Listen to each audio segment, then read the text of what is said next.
Xo'p, aka, men sizga 20 million ekonom qilib qolishni aytib o'taman. Aka, bundaqa eksklyuziv video hozir faqat Novi gazda. Aka, kameraga qarab keling. Aka, ahamiyat berib qo'yasiz. Kia Sonet avtomobil ba'zi birlar 6 ta edi deydi, ba'zi birlar 5 ta, ba'zi birlar 8 ta benzin ichadi deydi.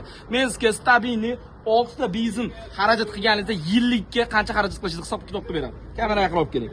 Aka, qarang. O'rtacha 12 mingdan toza benzin quyadigan bo'lsangiz, ko'paytiramiz 6, to'g'rimi? 72. Endi mana shu 72 ni ahamiyat berib qo'yasiz. 72 ko'paytiramiz 600 kilometrga qancha xarajat qilishingiz mumkin?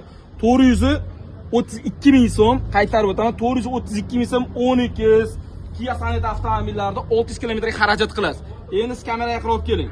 600 kilometrga o'rtacha maksimum narxda hisoblaganingizda 72 dan propanni hisoblaganingizda qarab turing aka. 40 ta propangiz 600 kilometr yurganmiz. 288 ming so'm pul bo'lyapti.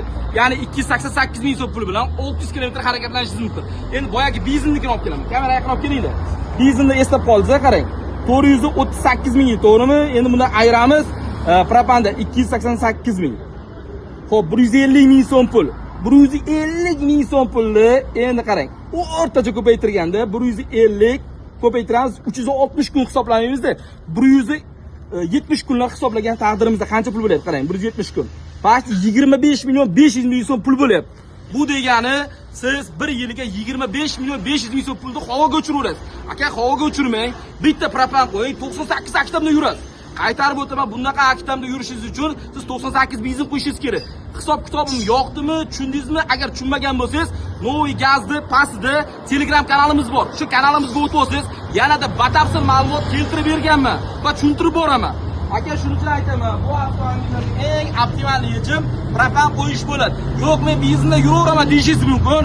Benzinda faqatgina napralashlar qisib qolishi mumkin va motorni o'ldirib qo'yishingiz mumkin. Yomon benzinda. Undan ko'ra ekonom uchun albatta propanni tavsiya beramiz. Novi Gaz 24 ga yetdi. Bu videoni maksimum barcha yaqinlarga yuborib qo'ying. Batafsil ma'lumot Telegram kanalida bo'ladi.